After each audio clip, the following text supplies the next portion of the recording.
Hello, everyone. My name is Dave Rhew. I'm the Chief Medical Officer for Samsung, and I am really excited to be able to have a great discussion with some outstanding thought leaders representing organizations that are doing some amazing things in digital health. And so what I'd like to do is I'd like to really go down the line and just have each of them share a bit about themselves, their organization, and a few things that they're doing in the space of digital health. So why don't we start off right here? Eric? David, thank you. And it's a pleasure to be here with my fellow panelists to talk about digital health this afternoon. So I'm Eric Benjamin, SVP of R&D for Insulet Corporation. Insulet is the leading manufacturer of tubeless insulin delivery devices. We make the Omnipod system, which is a smart wearable that is controlled by an Android-based controller. And so we are already at the intersection of consumer and medical devices, and I'm thrilled to be here today because today we announced that we're collaborating with Samsung to bring to our users the ability to dose insulin and control our Omnipod device with Knox-enabled Galaxy smartphones. So it's an exciting time. Great, I'm up next, and first I'm going to thank you all for coming to this panel. My name is Atul Butte. I'm the director of the Baker Institute for Computational Health Sciences at UCSF over in Mission Bay, not too far from here. But more relevant to this audience, I'm the chief data scientist now for the entire University of California health system. So that includes UCSF, UCLA, Irvine, Davis, San Diego, and Riverside. We've seen a total of 15 million patients over the past 15 years. So that's about 5% of the US population has received some care in the University of California. Now, all of that care is digitized. We all have Epic. We have all of those records. So I represent a healthcare provider, but also represent a healthcare payer because we also have our own employees in the system. And for those sets of patients, healthcare is a cost like it is for everyone else in the country. So we're trying to figure out how to use this data to optimize healthcare, get the right drugs, the right devices to the right patients, figure out how to take care of patients between encounters, and how to make all of this much more affordable. So thank you all for coming out today.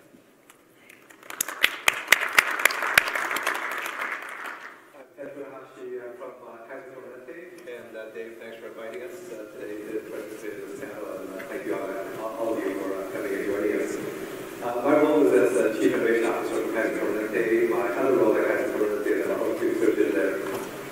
And what we're really chasing, if you think about all the innovation that happens in healthcare, there's certainly no shortage of innovation in healthcare, right? From pharma to genomics to medical devices to imaging. And interestingly, the lack of innovations in care delivery is quite alarming. If you think about your experiences that you have in almost every aspect of consumerism, except in healthcare, there's been dramatic improvement in convenience through digital transformation. And yet in healthcare, when I run my clinics, we still expect you to take a half day off, drive, wait in our exam rooms, and then we make you change into the clothing that we want you to wear, to sit on that piece of paper, and then we come in for that magic 15 minutes that's supposed to be this incredible consumer experience. And we believe there's a significant ability to change that and make it much more consumer friendly. So one of the main areas that we're working on in Kaiser is making that experience of healthcare much more convenient and friendly for everybody. And as Atul alluded to a second ago, the other thing we have done is we've been collecting data over the course of the last 15 years on electronic medical record systems, similar to the UC's system called Epic. Ours is called Health Connect. And over that time, we collected now over 44 petabytes of data, which is roughly the equivalent of if we could take all of that data and then stuff it into a doctor's brain. It's a doctor that's been in practice for roughly 170,000 to 180,000 years. Perfect recollection and pattern, perfect recollection and pattern recognition. So another main area that we're really focusing on is how do we take that data and really do, again, what's been seen in other aspects of consumerism and provide individualized, personalized, and predictive care. Wonderful.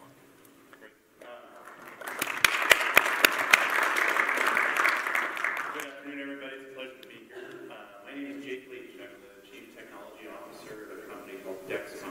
And what Dexcom does, our mission is to empower people to take control of their diabetes. And the way that we do that is we develop a wearable.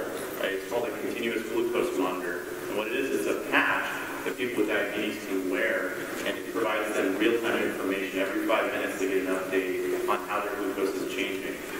The main part of diabetes is trying to manage blood sugar, no matter what type of diabetes you have, whether it's type 1, type 2, or even pre-diabetes. So the constant feedback that the continuous glucose monitor can give you allows patients to manage their disease. One of the most incredible things that happened was about 4 or 5 years ago, Bluetooth Low Energy started being enabled on smartphones, and so we connected our wearable, our patch, to a smartphone so that the user could get that information easily on their phone. Before that, they literally had to carry around a dedicated display device that was not connected. The only way to get information on that device was via a USB cable. So now, all the functionality can be unlocked by the smartphone platform. It's amazing. Our first feature was a remote monitor, so parents can watch their children while they're away at school and make sure that they're safe, and they actually get a notification if the blood sugars drop into a dangerous range. So we're just starting to scratch the surface on what you can do with the combination of a med device and consumer platform of a smartphone. But we're really excited. It's a pleasure to be here. Thank you for being here. Good afternoon, everyone. My name is Carl Wahlstrand. I'm a technical fellow and engineering director at Medtronic. I'm very excited to be here for a couple of reasons. One is that it was snowing in Minneapolis before I left. So special thanks to Dr. Rhew and Samsung for hosting us. Medtronic is a global medical device manufacturer. A couple interesting notes is that every second, Medtronic helps 2 patients, which is amazing in that multiplies out to 70 million per year. And it also means that in the time I'm going to talk, we'll probably help around 250 people. So I'll keep it brief to keep things moving. I work in a division called the Restorative Therapies Group. And we work on mostly implanted solutions for people with chronic neurological conditions, things like Parkinson's disease, chronic pain, intractable chronic pain, and some urinary and fecal incontinence. And so we build devices like this. They're actually implanted in a patient where conservative therapies have failed. This is a spinal cord stimulation system that's implanted in the back and delivers some electrical signals to the spinal cord to help people with chronic pain. And we've been partnering with Samsung for a number of years now, and we're very excited. We've launched a number of solutions on tablets and handsets to help our clinicians and patients better control the implanted therapies. So thank you, and I look forward to a great panel. So as you can tell, we have some great expertise from the healthcare provider side, the payer perspective, medical device, a lot of expertise around chronic disease management. And all of this is focused on how can these technologies be used to help improve outcomes. So to provide us with some general context, I thought maybe we'd start, maybe pull back and talk a bit about what's happening in healthcare, those general trends, one of which is value-based care. We know value-based care is a significant initiative that I would say gets bipartisan support, so it's not anything that will shift. We know care is too expensive.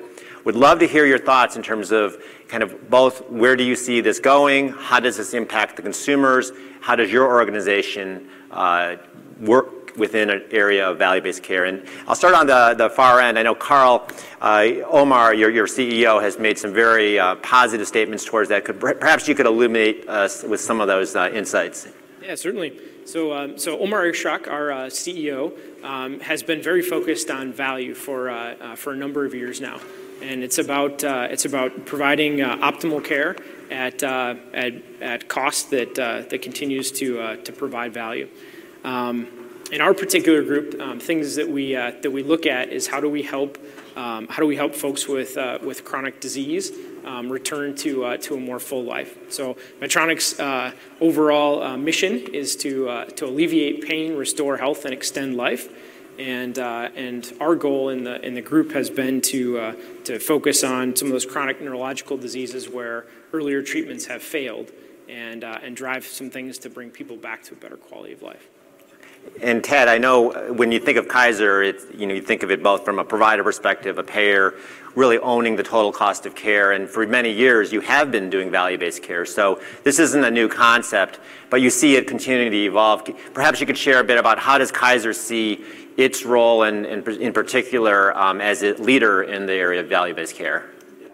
So value-based care, in and of itself, is kind of a funny thing to be talking about, right? Because if you think about all other aspects of consumerism, there's no value. You would spend money on it. Well, what happens in healthcare is that when you separate the payer from the consumer, from the delivery, right, the value becomes a very funny question of where is the value? What's the value for the patient, right? What's the value for the system? And then there's this one payer that's kind of trying to figure out, so that there's weird things that come into play, like we're going to figure out as a payer what's valuable, right? And then you have like gatekeepers and all sorts of things that happen. If you think about every other aspect of that, in every other aspect of consumerism, you don't need it because you as a consumer can figure out. And healthcare is a little bit more challenging because you as a patient sometimes can't figure out exactly what the best value is. That is it better to have surgery or chemotherapy? Is it better to have imaging or what it might be?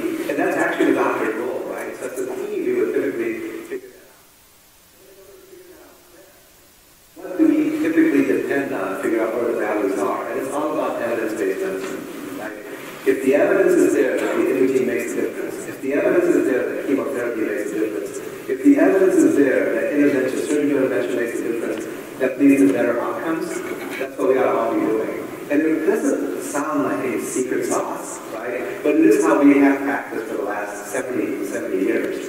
And yet, for some reason or another, in most parts of that value-based equation, it has not been as clear. And I'm really happy to find that value-based care, or really just making sure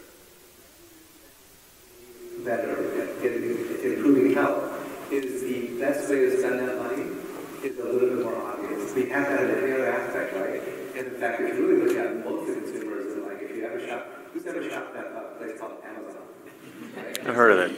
You shop at Amazon, what's one of the first things you do? You look at the product and you go to that ranking or the criticism and whatnot, and then you look at the prices. It's very easy to compare the prices, the critics by the ratings by the consumers. We don't have any equivalent of that in healthcare, right? And so I think we should bring some of that to healthcare. I think those are some things that you guys can really work on. Like when I went to this hospital, or when I had this provider, when I had this treatment, right? Here's what I got as a patient. I was more healthy. And all of that is a wide open opportunity for us to really develop the healthcare. And the consumerism of healthcare so much more meaningful. Right. And in terms of the consumerism, because I'm glad you brought that up, because one could get the perception that this is just about lowering costs, paying doctors less, but there seems to be a role, a very active role that the consumer needs to play. I don't know, Atul, perhaps you may have some perspective on that. Yeah, and just to kind of level set to make sure this audience gets it, I mean, maybe you've heard we're spending a lot on healthcare in the United States. The current number, I think, is $3.2 trillion a year. Is spent on healthcare, broadly defined. What does that number mean? It's not really clear. And so I think about the value-based care story in a kind of different way. We often, in academic medical centers, see patients when they're sicker or when they're ill. It's a little bit different when you're healthy, and there's going to be a role for medicine and health and devices when you're healthy, and then there's another role when you have chronic disease or when you're ill or even terminally ill. 3.2 trillion, so let's just fractionate that a little bit for a second. Let's say it's about $1 trillion just spent in hospitals, so inpatient care is about $1 trillion a year. And so think about this, right? So now you've noticed doctors using computers to do everything. If you've gone to see a doctor, you've seen the back of their head, right? They're typing as they're doing this. That annoys them. We can think about that and argue about that. But they have to do it anyway, right? They're going to type in their notes and they're going to order the medications they're going to order for you and send those electronically. And we're capturing all of those orders, right? So imagine that we now have what is in the electronic health record. Yes, it's your vital signs and lab test results, but it's also, in some ways, the master shopping list of what the hell we spend $3 trillion a year on. Every medication, every lab test we've ordered is basically captured in electronic health records, right? So in other domains, if you had that back-end data of $3.2 trillion to spend, right? 1% optimization is 30 billion, right? I mean, so you can imagine in this field what that would be like, because it's all in one place. So there are a lot of ways to think about electronic health records. What's old is new again. But I think we can start to move from, and evidence-based medicine is the holy grail. If we have experimental data for which med and which device are working in good situations, that's great. But I think we're also going to enter an era of data-driven medicine, where we're not going to wait for experts. We're going to let the data tell us what actually is working and not working before an expert even thinks of asking it as a question. I think that's the era we're getting into, precisely trying to determine what to give for every single patient. So that's a really good point. So if you think of diabetes as an example where perhaps in historical terms people would do a finger stick maybe once every so often, now they have the ability to continuously measure that. And so perhaps, Jake, you could share a bit about some of the learnings that you've had in terms of using a CGM monitor, and how does that then engage people and perhaps to better outcomes? Absolutely. Yeah, diabetes affects hundreds of millions of people around the world, and it's really curious. The whole part of managing diabetes is managing blood sugar. If you think about how hard it's been in the past to get blood sugar measurement, you literally have to prick a finger and squirt blood on the device and then take a measurement. The new continuous glucose monitor that we launched recently, G6, it doesn't require any finger sticks. So patients can put this product on, put this patch on, and monitor their glucose for 10 days continuously. And what we've been doing lately is we're running pilots. It's very clear in type 1 diabetes, someone has to make a decision every time they eat a meal how much insulin to take. But it's a little less clear if you look at type 2 diabetes, where a lot of treating the disease is about behavior, knowing how foods affect their blood sugar. And a lot of folks that have type 2 diabetes have never actually had any real-time feedback. They go to their doctor every 6 months and he says, well, your A1C isn't great, so we're going to try a different medication, we're going to try different therapy. But they've never had real-time feedback in their life as they live it, as they eat, as they exercise. The device CGM provides all that information and we've seen a lot of behavior change in these folks because they just didn't know how things were affecting them. They didn't know that when they did take their medication, their blood sugar was under control. So I think there's a real opportunity to evaluate care because it's all about outcomes. And Eric, I know you all work very closely with the Dexcom folks. Maybe you could tell a little bit about how does the Insulet pod solution work relative to CGM and the work that you guys are doing in that space? Yeah, happily. So we come at the consumerization of healthcare from a slightly different perspective, which is how can technology both help improve the quality of care that people are getting and the experience they have with their devices, and help take cost and waste out of the system. And so, we produce, like Jake and team at Dexcom, we produce a wearable. Our wearable delivers insulin. So it's effectively a patch pump that people wear, and they control that through a secondary control device.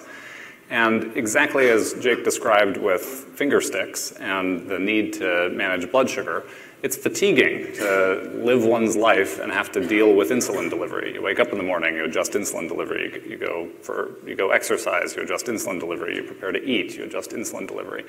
And so all of these tiny actions that people have to take, they get fed up with them and they just decide not to do them. And so a huge part of what Insulet does is, in our mission to improve the lives of people with diabetes, we just try to take this friction out of their lives so that it's easier for them to take better care of themselves.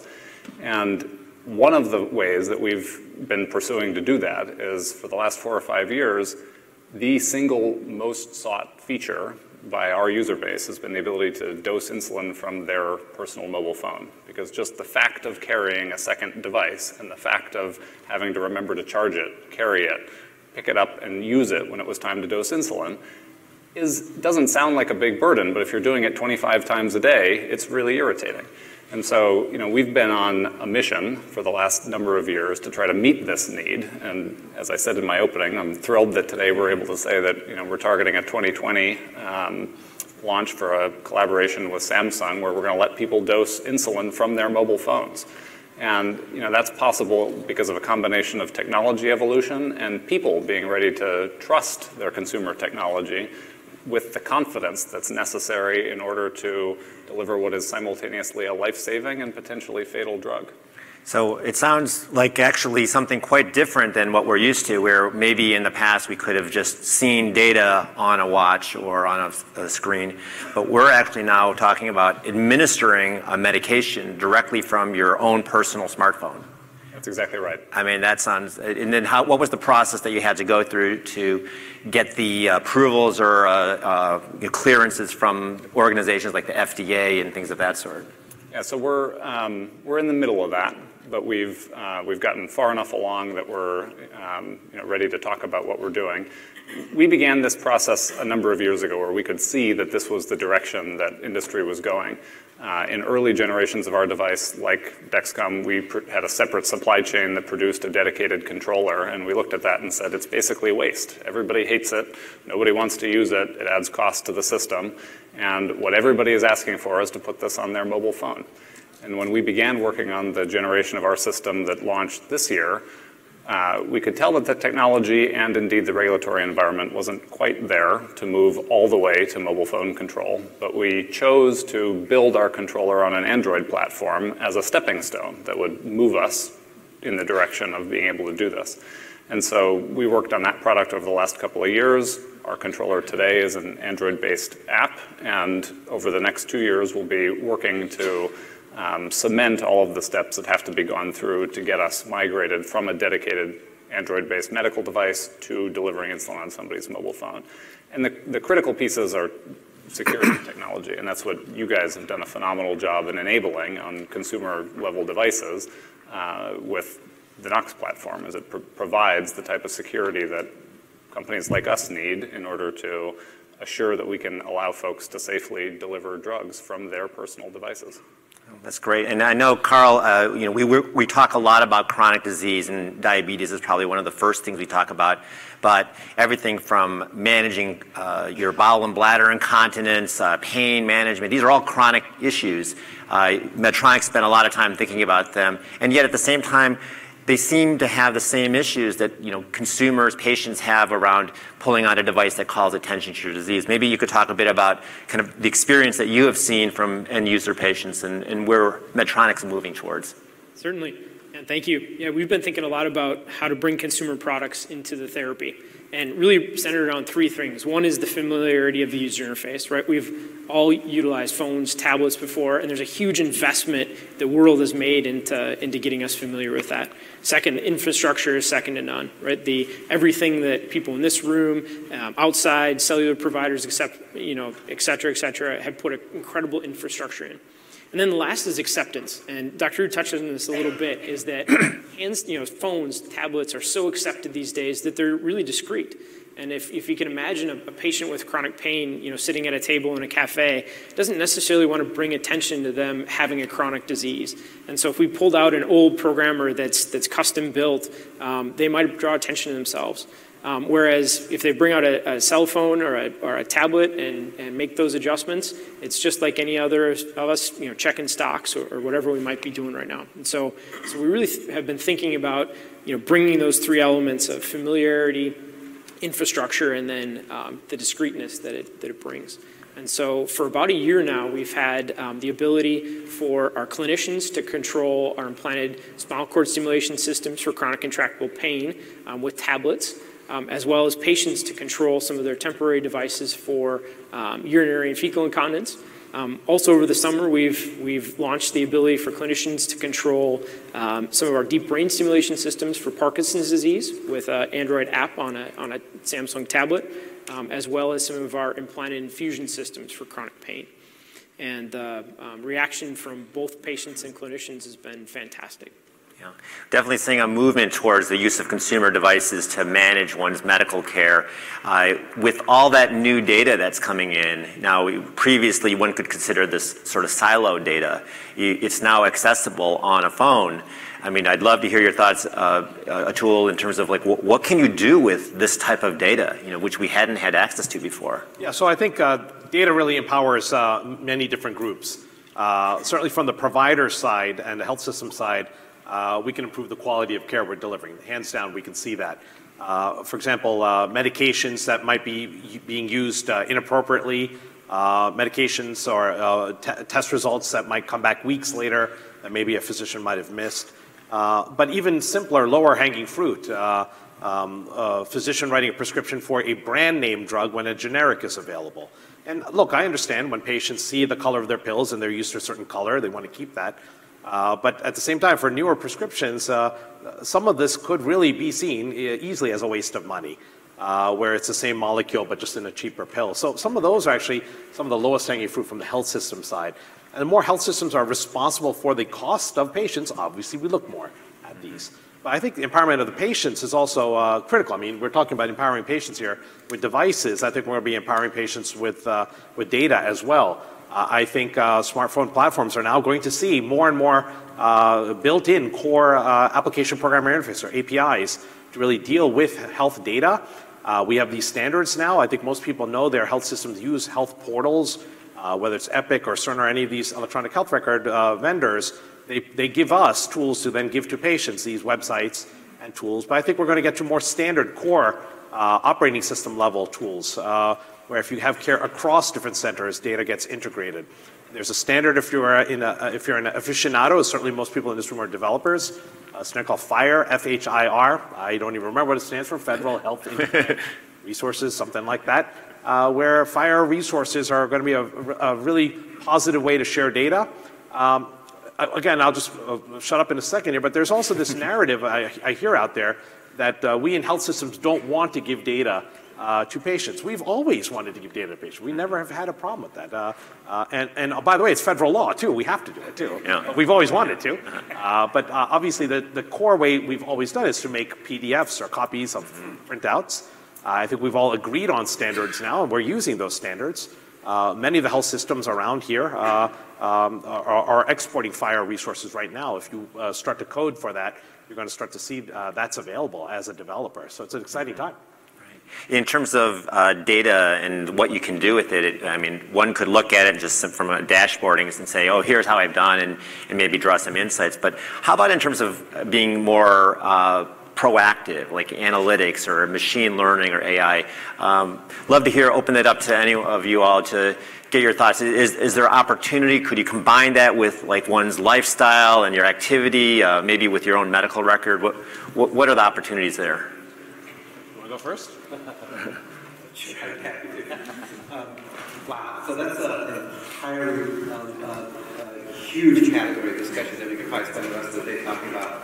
I'm going to start on the clinician side and then touch on the patient side and then turn it over to Atul. On the clinician side, here's a challenge that we actually have as clinicians. We go to medical school, we go to medical conferences, and we get all this knowledge that we're supposed to remember. That's the evidence, so to speak, of what provides best care. And then there's patients that come in front of us, right? And at that moment, we have to recall all of that information, synthesize it, individualize it for that particular patient, right? And yet, in order to do that, you have to have an incredibly good memory. You have to be an incredibly good clinician to gather all that information. And in fact, be a good communicator to draw out that information from that patient, right? But if you really think about it, most of that information is actually stored in different sites now that we can draw on. So with the database that we have, we actually have demonstrated, and I know the UC systems have done this too, where you can make predictive analytics that says that for this particular patient, this particular intervention, given all the parameters of that patient, masked against all of the historic data we have empirically, this works best. We typically call the practice of medicine practice in some ways because patients come to us.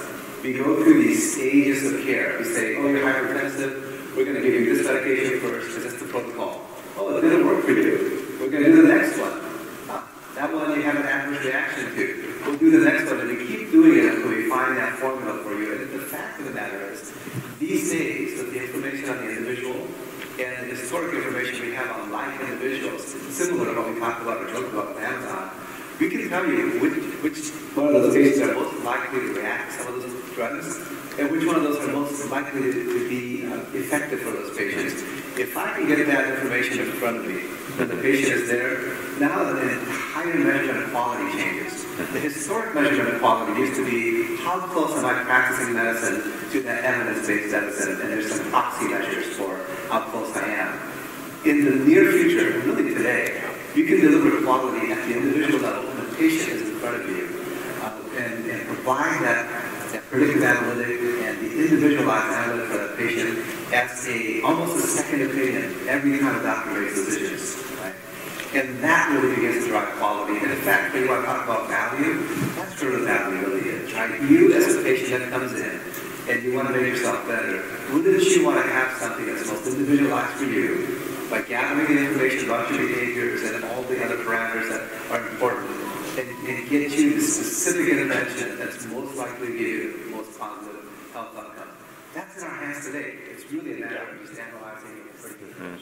Yeah, so I'm absolutely going to echo and hope to amplify even from there. Obviously, we're in an AI, machine learning, deep learning revolution. We've got great hardware. We've got these software tools. A lot of people giving them out for free.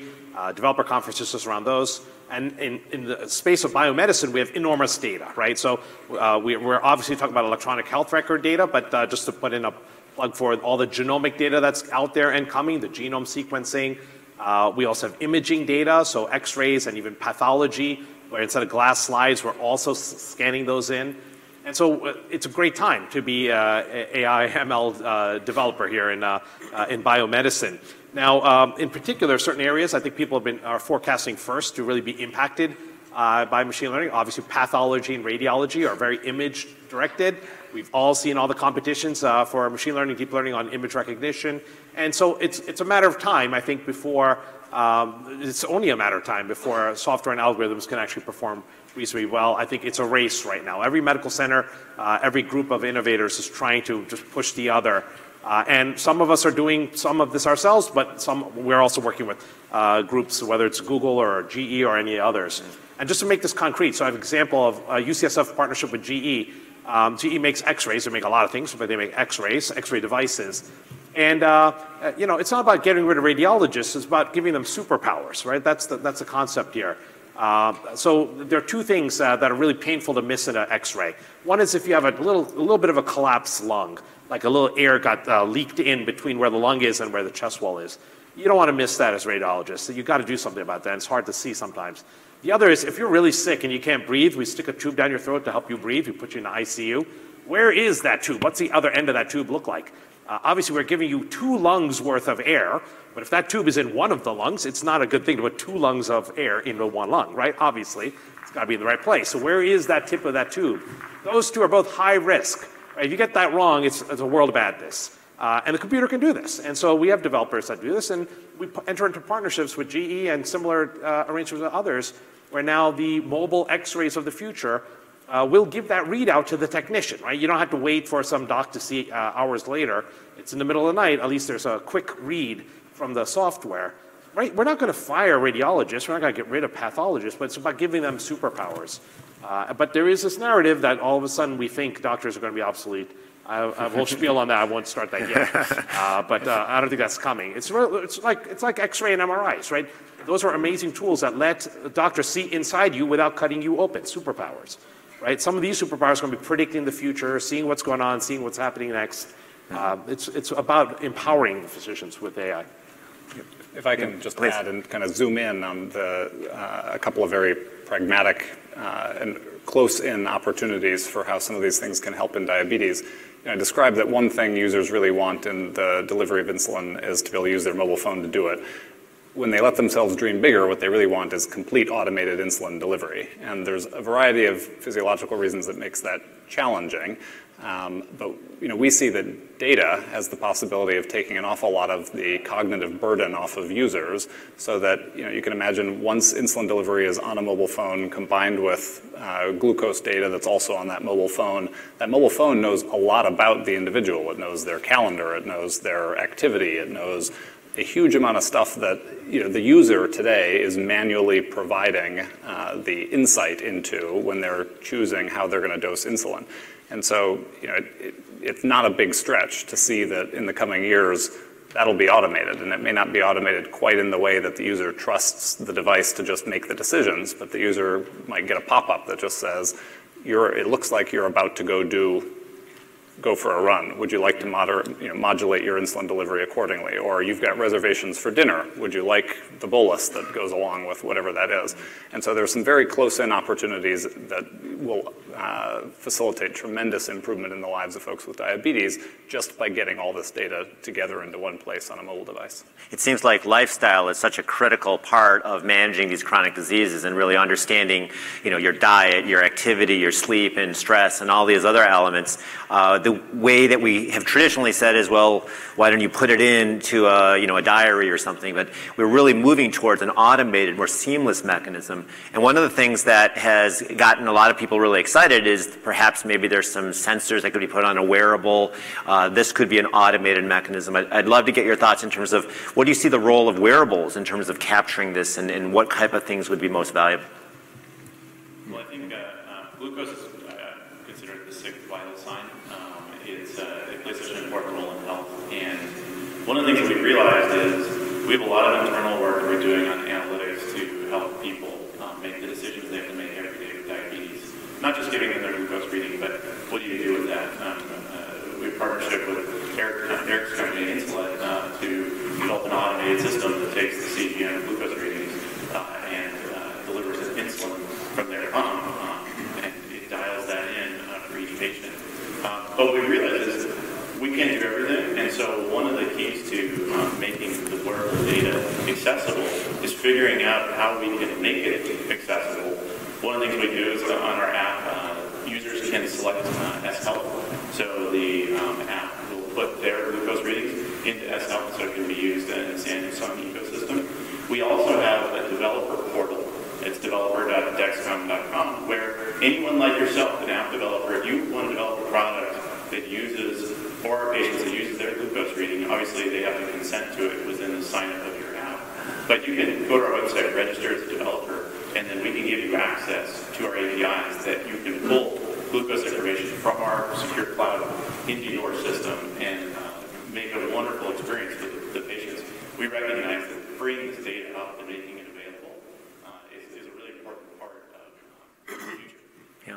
And Carl, I know that data collection, specifically around eligibility for certain types of procedures, is really important. Maybe you could talk a bit about what Medtronic's been doing in that space. Yeah, well, maybe just to broaden out. So an implanted device is kind of the ultimate wearable, right? It's always with you. It's going to be there. You don't have to think about putting it on like a watch in the morning. And so we've been thinking a lot about that data. And so, for example, our spinal cord stimulation systems have accelerometers similar to your smartphone. And so we can look at things like longitudinal activity levels, even your relative posture and how often you're upright and active versus laying down. We do some things that are interactive immediately, like we can adjust stimulation based on a patient's posture. Things like in treatment of chronic pain, we quickly close the loop and we can adjust stimulation and make sure that stimulation is comfortable for that posture. But now we're doing things like displaying longitudinally for a patient. How much time have they been upright and active? How much time have they been on the laying down in a prone position? And so we're starting to display that and share that. And some of the tools and just simple display tools like on a tablet has made that very interesting and engaging for the clinician and patient. That's great.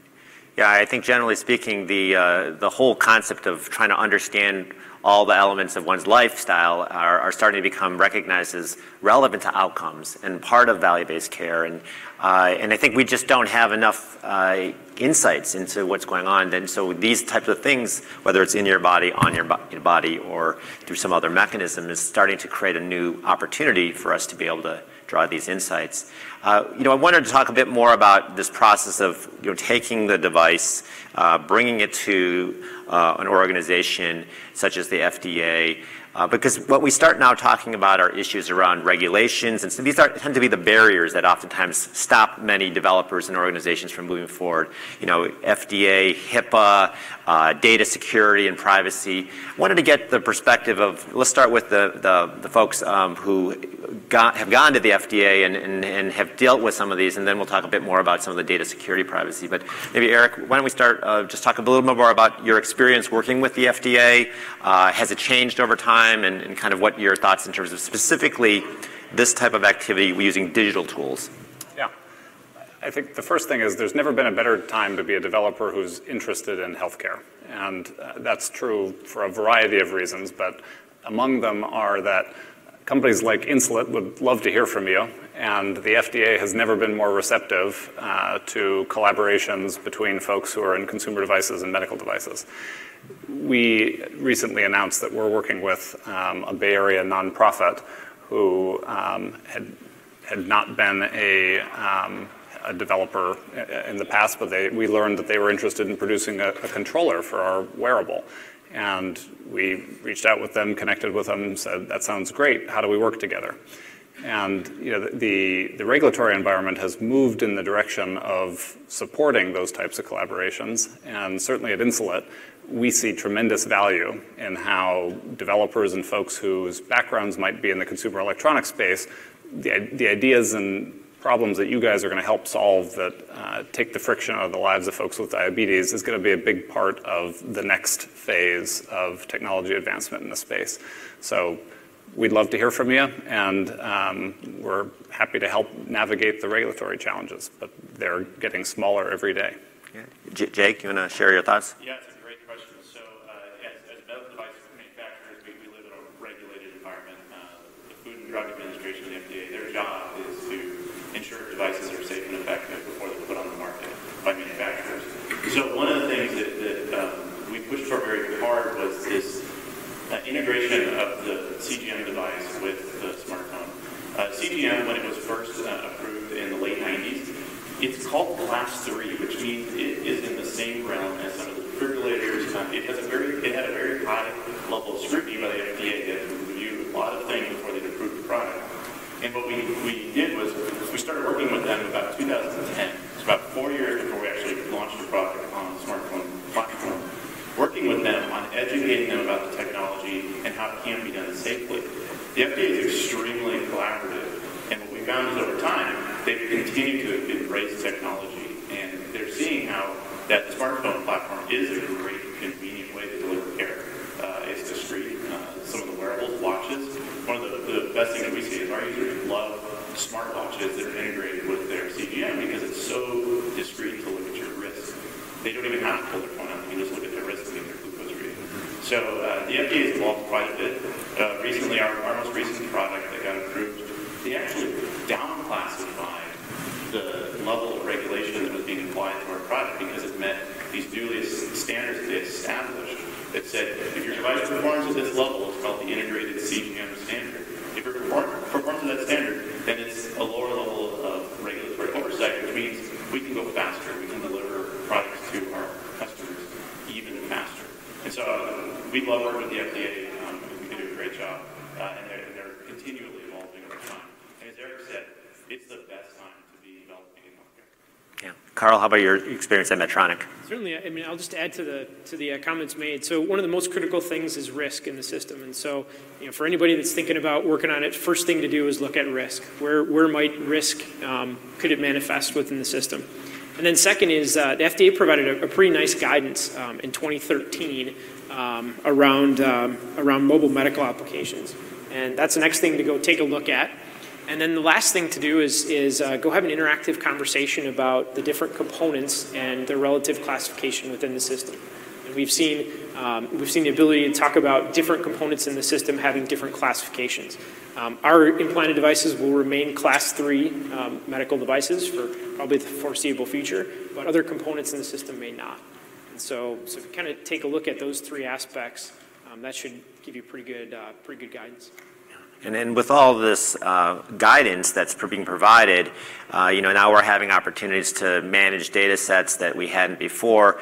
And there's always a question about, is there a potential bad actor that could take some of that data and do something with it? And so clearly, the security element, the HIPAA element, the data privacy issues.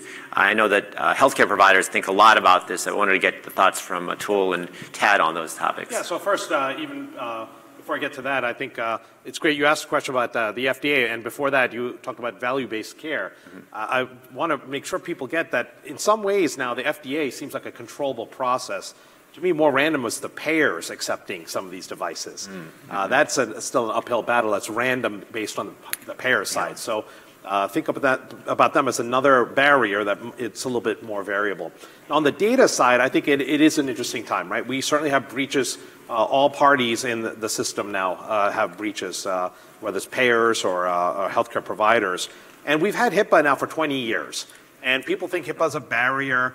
And those people who think HIPAA is a barrier and it's a way to shut down projects completely forget what it was like before we had HIPAA, where every hospital had their own rules, every state had their own laws. And HIPAA made it all standard. We have one way to do this. Could you just share a bit of what is HIPAA, just so the folks understand what it is? So HIPAA has a lot to do with how bills are sent. Okay, that's actually the real reason. You got to use these codes and submit bills in a particular way.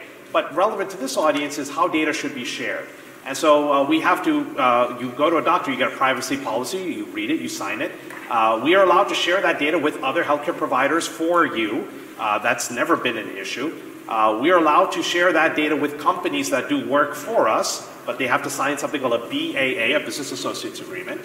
And then we're allowed to do research and try to improve our operations with that data. If we're doing quality improvement or operations, we're allowed to use identifiable data, right? We might find something that we got to send you a note. We're missing something, we got to do something, so that's identifiable data. But for research, there's a concept of de-identified data, where we don't need to know who you are, we don't need to know your birth date, and 18 other things that are coded in federal law, but we still can figure out whether drugs are working, devices are working. So all of that are elements of HIPAA. What's a safe, respectful way to use data? If you know about GDPR, I'm sure people in this audience have heard of GDPR. That's like where we were 20 years ago now with health data, right, for health data. We got to know, we got to track what we're doing with all this data.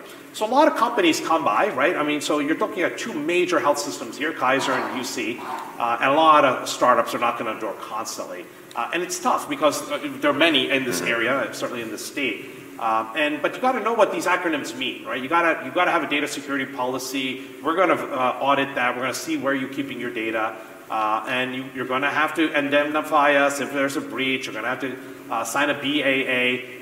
Don't walk in not knowing these things, right? It's a terrible first meeting if that happens, right? And so a lot of times, I don't know, I'm curious what Tad says.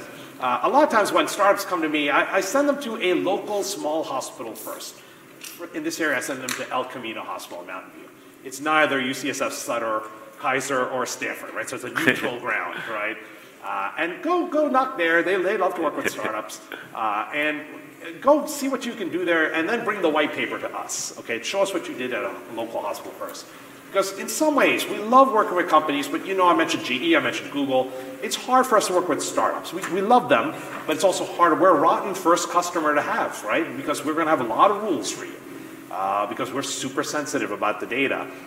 Sometimes, so what I recommend, as an entrepreneur myself, I recommend going to smaller hospitals, figuring out what all these acronyms mean, and then come when you have some results at that small hospital. Thad, what do you think? So I want to make sure that people understand what HIPAA is intended to do, right? HIPAA is intended so that health systems like us don't share your data, patient data, publicly without your permission, right? It's really to protect the health, consumers of health that insurance companies, doctors, and whatnot take care of. Now, your healthcare information is yours as an individual, right? And that is not governed by HIPAA. We're governed by HIPAA. Patients' own data is not. And it's a really interesting time in healthcare, where if you think about how healthcare was traditionally delivered, it was about you coming to us on our schedule to tell you what you should do about your health. And you came because sometimes you were sick, sometimes you hurt, sometimes you thought you should, sometimes you had somebody that got ill and you didn't want to be, and you took all of that time and the patients to come and see us. Right? Today, and in the future, that's going to change through companies like others that are on stage. We're empowering patients to have their own information. You can make your own decisions, and you in the audience can democratize that information so that patients can begin to have and they take control of their own health. It's very similar to almost every other industry, right? It used to be that if you wanted to travel on an airplane or make a hotel reservation, you had to go to the travel agent who had that special code for the airport. And if you didn't have that code, you never booked that airline, right? It was this secret society with a black box. And for too long, healthcare has been that same way, right? But now it's different, right? You can get that information. And the other parts that are really helpful is that it used to be when we were trying to control your diabetes, just because of access issues. We could see you back every 6 weeks, every 3 months. By the way, in healthcare, everything happens in 6 weeks, but like multiple 6 for some reason. I think it just happens to be the access number. If you think about it, we're trying to control your diabetes, and you do it every 6 weeks, right? Try driving a car, putting an input in every 6 weeks. You crash every single time you're out on the road, right? You should be putting it in every second. What these companies are allowing people to do is to take control of your health every day And what we really would like, a system like ours really wants you to do is take control of your health. It should be like brushing your teeth, or it should be, and this is a horrible analogy, I apologize, I can't come up with a better analogy, but it should be like religion. Your health should be like a religion, right? You go to church, you learn about how you should behave, and you behave like that every day in your life, right? Well, it should be as pervasive about your health. Health is really important to you. If you've ever been sick, you know how important it is. So shouldn't you take control and behave in a way that makes your health optimal all the time? It's like you with your finances.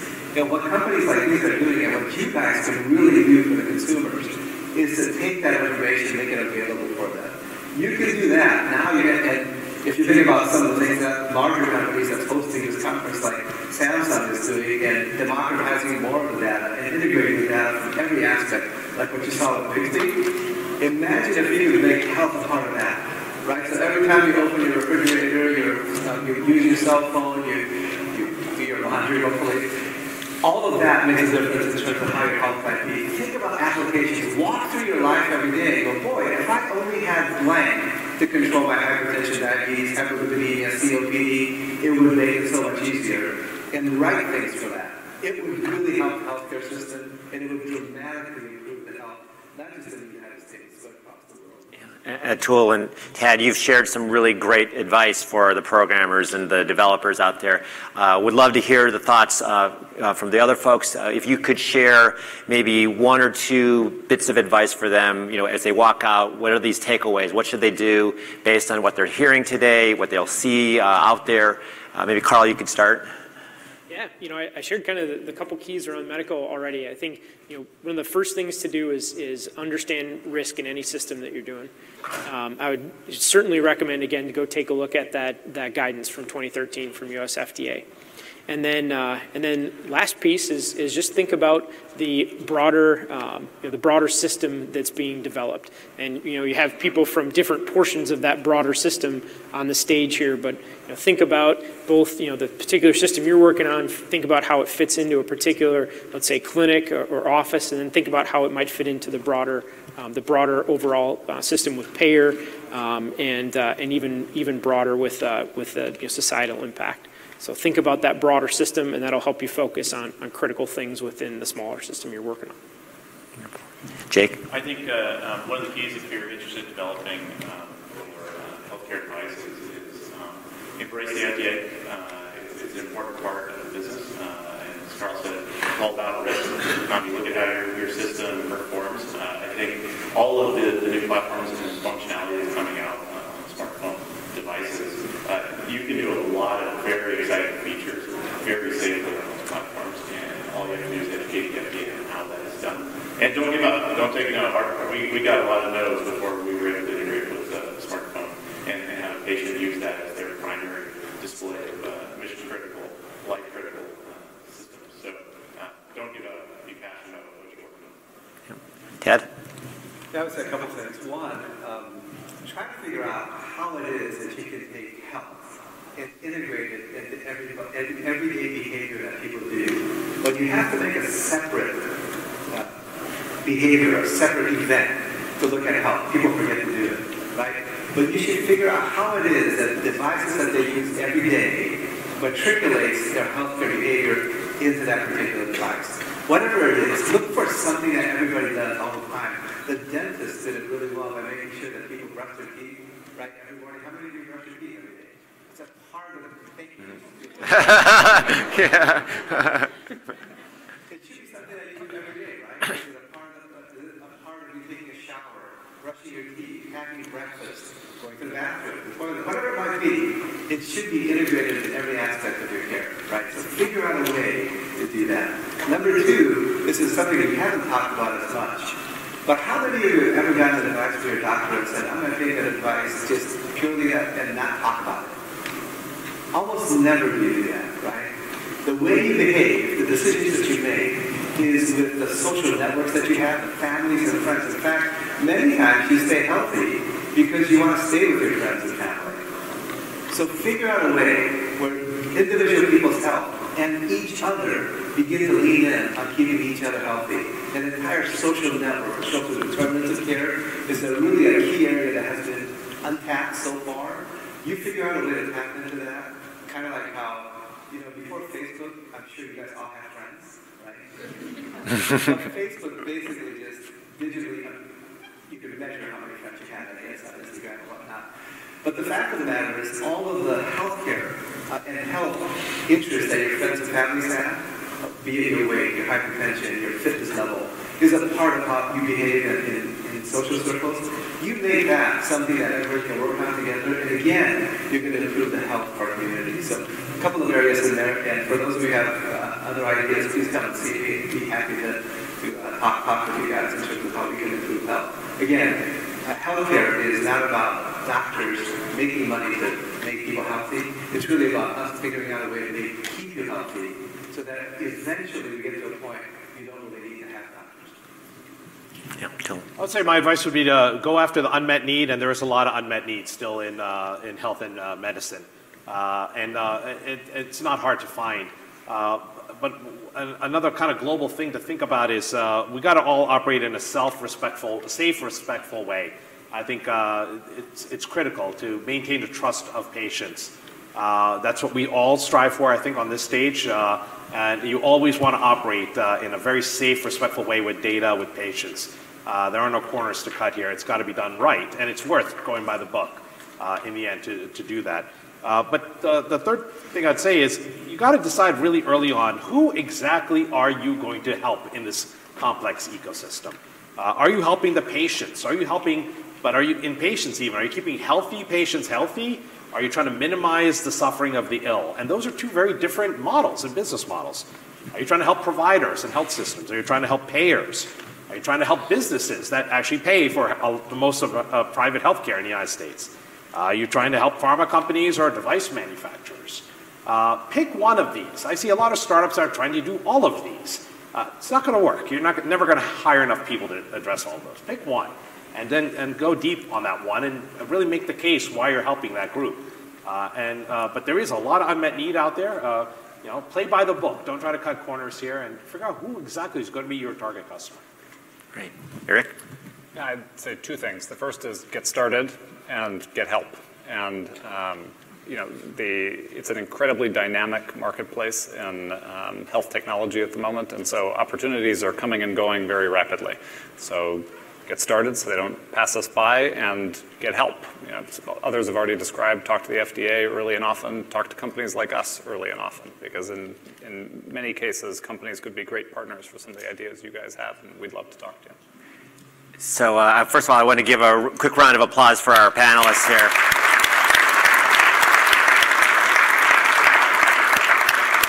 We have some time, and we have some folks in the back with some microphones, or maybe one microphone. If you have a question, it looks like we have a question up in the front. Just raise your hand. We'll get to you as soon as we can get the mics over. Hi.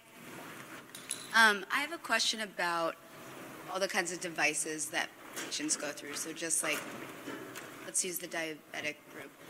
How often are they turning over to different... I'm sorry, could you speak a little louder? Yeah, sorry. If I'm a diabetic and I have a device, am I changing devices throughout my life? Like if I'm type 1 from like childhood through adult, or do I stay with one company? And who prescribes it to me? Does it get distributed through my payer or through practice? So I'll start. So quite a few questions in there. So I'll start with the technology, for example, with these glucose monitors, it has evolved a tremendous amount in the last 10 years. And so previously, you still had to take finger sticks, but the glucose monitor helped you understand if your glucose is going up or down. Now, it's at a point where it's replacing finger sticks. And so over time, patients will continue to get the best devices that are available. And whichever company has the best devices, likely the one that's going to get a lot of the patients. Access is another really important part. Does your insurance company cover that particular diabetes device? For a number of years, our devices were only sold to patients that could afford them because they paid out of pocket. Now, the vast majority of our patients are all reimbursed, whether it's for Medicare or their private insurance. They pay for the device, and patients just pay a copay. A lot of times, your payer dictates how you get the device. So you mentioned, how do I get the device? We sell the product directly to patients, but sometimes we have to go through a distributor depending on the payer that's paying for it. So it's a very complex environment to kind of navigate, but it's definitely the important part is getting as many people access to the devices that can help them. So that means if I have different devices throughout my life and I'm maybe jumping between Kaiser Permanente and the UC system, that there could be different data sets. So is there a common standard among devices for exchanging that data? Like not a Fire API, but just like the actual standards of the data set? Great question. Atul, do you want to touch on that? Yeah, oh boy, I thought you were going to turn that to the device manufacturer. Oh, well. I'm the only one who mentions standards here, right? So there are certain elements of the health record that are in standards. Fire is one of them, and HIPAA, HIPAA doesn't really govern what we give to patients, but the 21st Century Cure Act definitely does. So we are mandated now to use Fire to come up with technology to give data to patients so they can move between health systems. At the same time, though, that is not at the raw level, right? A blood test you get, a hemoglobin or a white blood count, those are things that we know. Tracings, the raw data from devices, I'm going to toss it back to my panel colleagues here. Are they in a standard that we share? I'm guessing not, but we don't even get a lot of that data, the raw data, into the medical record right now. Yeah, so I'm curious about how, I know how I as a consumer could get my data from medical records, but I'm curious how I can get my data from devices to do something interesting with it, aside from your developer API. So I guess I'll start this time, and Jake, you can add on. So in diabetes, because there's so much data that's so critical to care, all of the industry players facilitate some mechanism to supply that data to their users.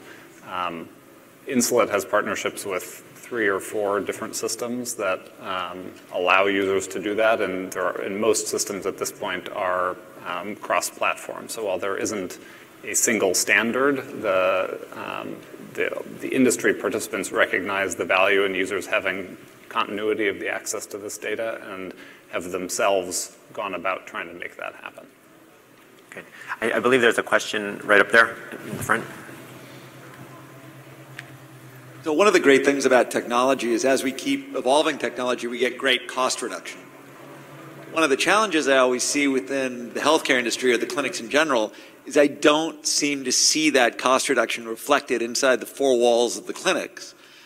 Simple examples are things like Pedialyte. I mean, just, salt water and things like that I pay 10 times as much for that I might pay as a consumer out here. Do you guys want to, as a technology provider, do you guys want to comment on that cycle time? Or do you see that changing in the future and those cycle times getting shorter and shorter so I'm not always feeling like I'm going to AT&T Park and buying a Coke or Disneyland and buying a Coke, getting that markup when I go to a clinic to get health care? All right. Let me take that one first. And I'm going to alienate some of the people in my own stage here. One of the challenges that we have it's certainly in the United States, and perhaps a little bit less in other countries, is that there is a for-profit motive in healthcare. You could say hospitals, right? Why is there a hospital? The main reason there was a hospital was that when first we started hospitals, it was ground neutral. The main reason there were hospitals is that there was some coordination of care and an intense amount of observation that people needed, or surgery, or something like that, that required a specific physical setting for that. But you put more patients in the hospital, and the patients were a means of hospitals extracting money from insurance programs, and it became a profit center, right? Not all hospitals are profit centers, some are not for profit, but fundamentally, hospitals have to make money by having patients and patients. Now I'm going to get a little more controversial, especially where I'm sitting next to medical device companies, medical implant companies, imaging companies, GE, you name it. They continue to evolve technology because the advanced technologies you can charge more for. In my own field of orthopedics, there are, and I'm going to again start with something that's not doesn't affect anybody else on the stage. But every year, there's a new total joint replacement that comes up, right? Every year, there's some major breakthrough technology that makes it 10-20% more expensive than last year. But we studied that in our Kaiser and registry and the Australian registries. It turns out that the outcomes of those devices are no better than some that were 10 years ago, right? But because there's a tendency to charge more for that. So I think that's something that we really got to be careful of. I guess before we get back to evidence-based medicine, that's one of the things that are going to be critical. But interestingly, this is an area where technology can actually reduce costs, improve service, and improve quality. So if it means that you have to come see me on your own inconvenience, spending a half day off of work, waiting, parking, waiting, etc., there's a certain cost to you of an unproductive day.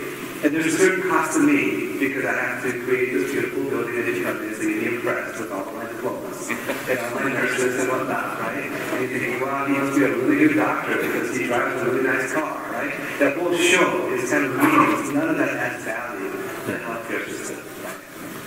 But if that problem that you have, imagine in every other role, every other part of your consumerism, if you could resolve it more conveniently, you would, right? So imagine a case, and I'm just going to take some very basic technology, like anybody ever heard of the telephone? Right? The telephone's been around forever, right? But the main reason that your doctor doesn't really like to talk to you on the telephone, you know why? One, we're busy, right? And two, we don't get enough information. But three, I can't charge you for it. Video is the same thing, right? But if we did, wouldn't it be so much more convenient for you to get the care on the phone, right? Or on video, or frankly, for that matter, the way you consume everything else, which is online, right? So should we make online, I think what these guys are doing is making that possible, online resolution of your healthcare problem much more convenient. That makes it easier for you, costs less of a burden, so to speak, on the healthcare system. And because it's more convenient and you get it more readily and more frequently, the quality improves. So this is one of the few times when technology can dramatically improve the quality, service, and cost of healthcare. And I think really those solutions, those of you who can come up with the solutions that do that, you're gonna essentially extract money that's being spent otherwise, lower that cost, and make it your income. But that'll still be positive because patients are getting better care. Right? I think there's a real opportunity that we really have not leveraged, in part because of the fee-for-service and whatnot, and the policies and whatnot. But I think many of those are beginning to go away, even with CMS. I think one of the things that we're seeing today, which is the reason why we have some of these folks on the stage, is that there is a changing environment in which value-based care is now forcing organizations such as Medtronic, Dexcom, Insulet, to sort of rethink the model of, am I just providing an implant and charging for that, or am I thinking about the total cost of care, in which there have been very public statements, and I'll cite Omar Ishraf, the CEO of Medtronic, where they have said, we want to build those models together and show that the total cost of care is lower with our solutions, and that involves everything from the device, the implant, the data, and the analytics, and all the pieces that we've talked about. So while historically we have seen this fee-for-service world sort of change the way in exactly what you've described, it just continues to go up and up. The evolving environment is we have to break that cycle, and that's what value-based care is about. I think there was one more question. Why don't we have two more questions perhaps? Yep. Okay. Two of the themes that have been pretty strong today have been evidence-based medicine and data. And I'm wondering, how close are we with the sort of the Internet of Things and connected devices to every device being part of an ongoing trial? In other words, rather than sampling and doing a medical study with 200 people in a sort of controlled situation, where we have real-time data and, more importantly, democratized answers that come from that data to empower consumers to decide where they're going to take their health. Yeah, I think we're getting there little by little. So it's, I think we can do it with the data we collect. The Internet of Things and all the home devices, I think we're still way further off. Believe it or not, we don't have rooms full of doctors and nurses waiting for that data, right? I wouldn't even know how to hire them at this point, right? So that's not there yet. But I think, remember, I mean, what you're talking about, though, is really what I think in the field they call A/B testing, right? In every other field, we can do A/B testing. Google moves one picture, one pixel to the left or right and tests it for 15 minutes in India, A/B testing, half get half, right? We have to run a clinical trial, right? Especially for intervention. So it's a little bit slower motion because we want to protect human subjects, right? But for other things, maybe there is a role to do trials faster. Empiric trials, trials with the real-world evidence is the phrase that people are using. So I think we want to learn from every patient. In fact, I'm going to go further and say, I think in 5 years, it will be irresponsible if we're not learning from the data from every patient, right? I mean, that is what we should do in a safe, respectful way. So I think we'll get there. Adding all the devices from home, I think can happen someday, especially the clearly medical related devices. Maybe the fridge taking pictures of what you're eating and all the rest could be there. Yet at the same time, we're not ready to hire a ton of FTEs to look at that data. And maybe AI will help us on our end. But those models have yet to be created. We want to get there, but they have yet to be created.